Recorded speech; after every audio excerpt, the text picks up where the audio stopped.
When I work with senior leaders, the question that comes up most often is, how do I become a better leader? It's simple and obvious, but still a relatively elusive question. If it were easy, we wouldn't be getting asked that question all the time. It usually boils down to, what style of leadership should I use? What books should I read? How many books should I read? What seminars should I attend? What personality questions are necessary for my employees?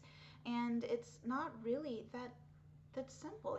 The reality of being a leader is that these tests that helped you are no longer about you. It doesn't matter how many books you've read if you can't apply the principles. It doesn't matter if you read the right books if it doesn't reach your employees. You might be slightly disappointed to realize that all of these personality quizzes and conflict resolution seminars and things that you pay for to make your organization better don't always matter. It's certainly not in the way that you think they're going to matter. Although they certainly can be fun and bonding, they're not making you a better leader. So what do you do when you don't know what to do? Well, ahoy and hello, and welcome to Prism Coaching, where we talk openly and honestly about the things that keep us from being our best. I'm Jennifer, a professional practicing coach, here to share with you why together is sometimes better. So I guess to answer that question, what do you do to be a better leader, is you create an outward focus.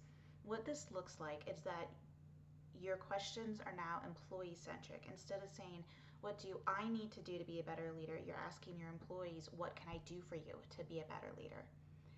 The questions that you have about development are probably the same questions that your subordinates have. So what can your employees be doing? What should they be reading? Well, what would develop them? You can start by recommending trade publications or relevant scholarly articles that will help them know where to look and help them focus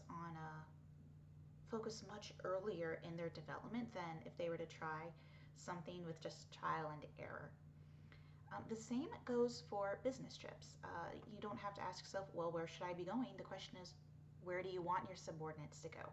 What was meaningful for you in your development that would be meaningful for them? So if there is a key speaker, a presentation, a trade show, make that known. Open opportunities to more than just those who are mandated to attend, but also to those who could go optionally. Even if you can't afford to send someone on the company's dollar, you may still be able to incentivize the learning. Number of remote options and dial-in options that are available now, you can make these types of activities available to a broad number of people. And through that, you can observe who is willing to invest in their own professional development. Now, do be sure that this doesn't become a de facto requirement for promotion. Some people have the desire but not the ability, so just keep an open mind, especially if these opportunities come at the cost of personal time or personal expense. But in general, again, as a rule of thumb, the people who go above and beyond for your organization might be key performers.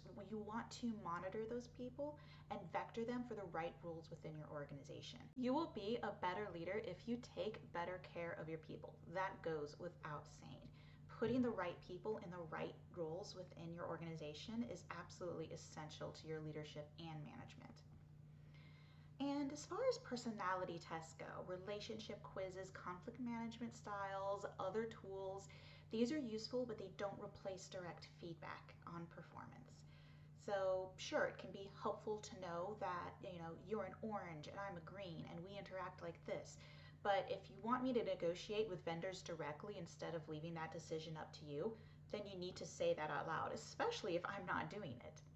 If close of business means 5 p.m. to you, but it's 6 p.m. to me and you're tired of receiving my emails late, please make that known.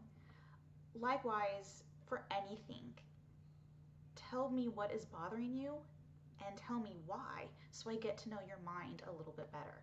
And giving me left and right bookends for decision making is absolutely essential, and it's going to make you stand out as a leader. And if you can make known what and why, that will go hand in hand with correcting and actually preventing problems that you have with your employees. Not all of them, but a lot of them.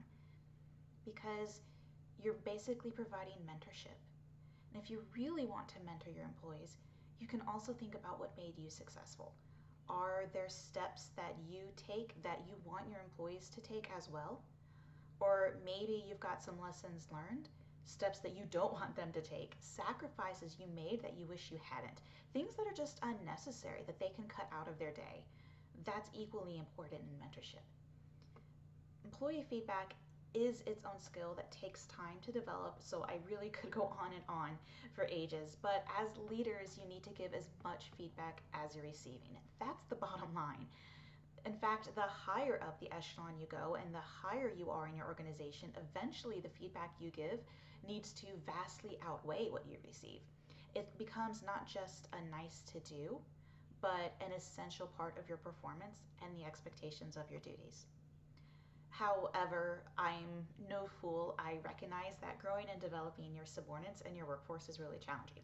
Sometimes we need help identifying the skills that we want in our workforce. Sometimes we don't know what skills we need for ourselves. That's what started this, was people saying, how do I become a better leader? How do I do it?